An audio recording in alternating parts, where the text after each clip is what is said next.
held that, in certain circumstances, a man's self-respect might invite, as an act of supreme nobility, his suicide. In pursuing the ideal of autarkia, self-sufficiency, it seemed to make the perfect man a person detached and aloof from his fellows, superior to the world he lived in. Altogether, the impression it conveyed, for all its idealism and sincerity, could be cold, dogmatic, and unrealistic. Seneca's contribution to ancient philosophy lay in the humanization of this creed, continuing a process begun long before in Rhodes and Rome by Panetius and Posidonius. Although Seneca wrote for a relatively narrow circle of educated persons, usually addressing his compositions to a particular friend or relative, as if he were that person's special spiritual adviser, his letters and essays show a Stoicism more closely reconciled with the facts and frailty of human nature.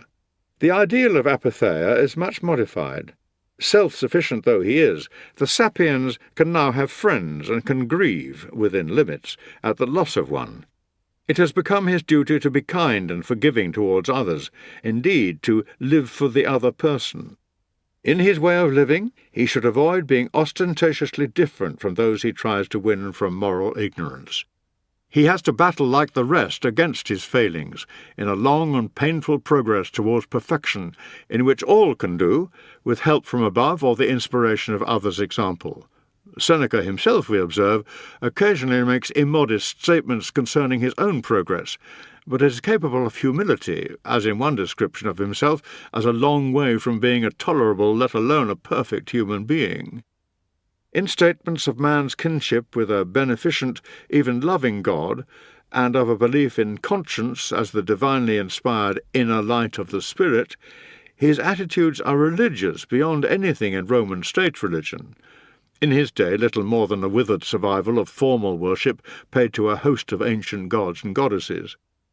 Christian writers have not been slow to recognize the remarkably close parallels between isolated sentences in Seneca's writings and verses of the Bible.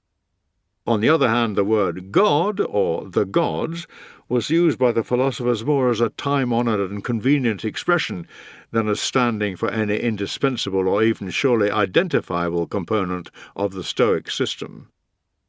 And the tendency of Stoicism was always to exalt man's importance in the universe, rather than to abase him before a higher authority.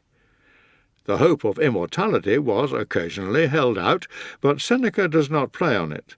To him, as to most Stoics, virtue was to be looked on as its own reward and vice as its own punishment.